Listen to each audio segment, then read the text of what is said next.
So that time when you started working, there would have been very little awareness about LGBT. Pretty much, there was one other organization in Bombay, Humsafar, doing excellent work, and really in Delhi there was nothing much. So yes, it was very difficult. It was also people saying, "What are you getting out of this?" And aren't there more important things to do?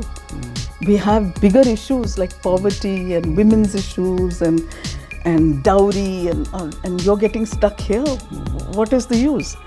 So there was a lot of that kind of resistance, but that kind of resistance also happened with HIV work.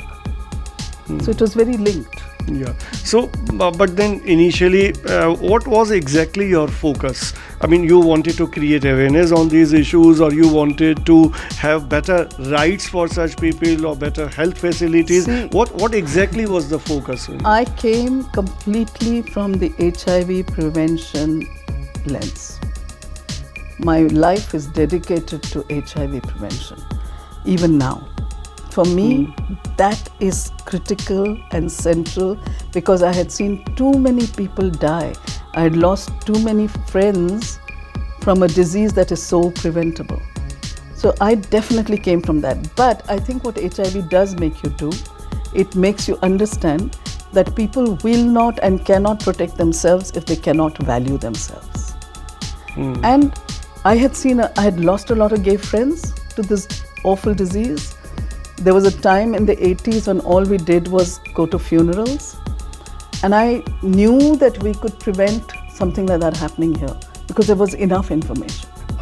Besides this, I mean, particularly if I talk about LGBT, a lot of work you have done in that area, particularly to ensure that the people from belonging to this section, they are given their due rights, and the criminalization part that's taken away. Can you tell us something about that?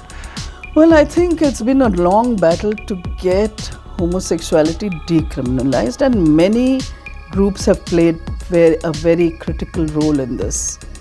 But all that has happened in all these years is that homosexuality has been decriminalized. Very good.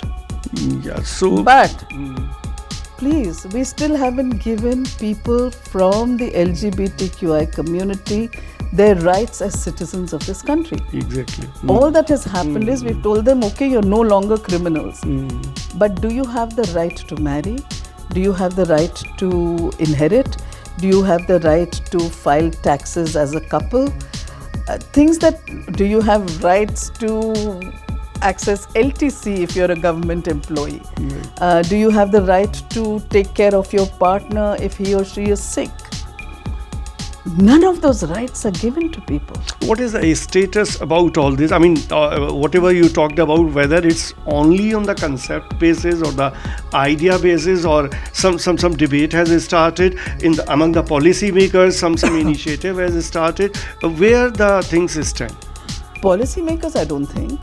But definitely there is a lot of discussion in the community on what the next steps should be.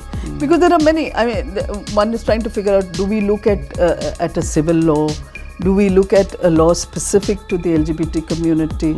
So there are many voices on it. But one thing is clear, that everyone who is a citizen of this country should have the same rights. Can you tell in other parts of the world what kind of rights exist? Whether the things that you are talking about, giving them a proper, inheritance or the adoption or all these things are there in any country? In a lot of Western countries there are civil laws which protect the rights of the LGBTQI community.